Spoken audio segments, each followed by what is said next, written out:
अस्सलाम वालेकुम। आज बात करेंगे दुनिया भर में जिस खबर ने तहलका मचा के रखा हुआ है, वो खबर आखिर है क्या। ये मंकी पॉक्स वायरस क्या बला है।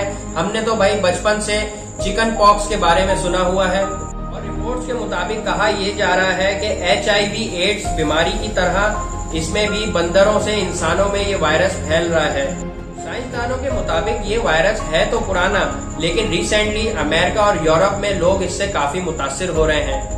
मंकी पॉक्स वायरस को लेके दो पहलू सामने आ रहे हैं। कुछ लोग रिपोर्ट्स के मुताबिक ये भी बता रहे हैं कि जी ये कोविड की तरह ट्रांसमिट नहीं होता person to person, human to human.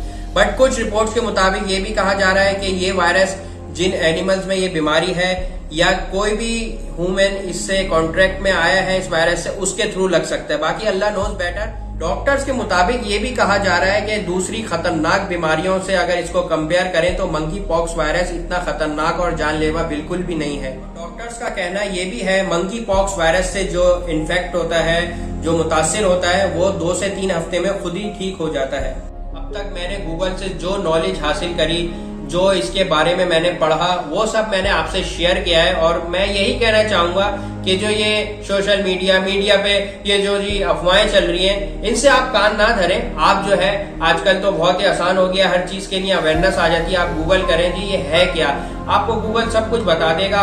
और दूसरी बात तो हमारा ईमान ये है कि अल्लाह ताला ने कोई भी अगर बीमारी भेजी है तो उसका इलाज भी साथ उतारा है। और अल्लाह ताला से दुआ करते हैं कि अल्लाह ताला हमारे मुल्क पाकिस्तान और तमाम मुसलमानों को, तमाम इंसानों को इस वायरस से बचा के रखें। और मुझे वर्ल्ड नामा से इजाजत दीजिएगा। अल्लाह हाफिज।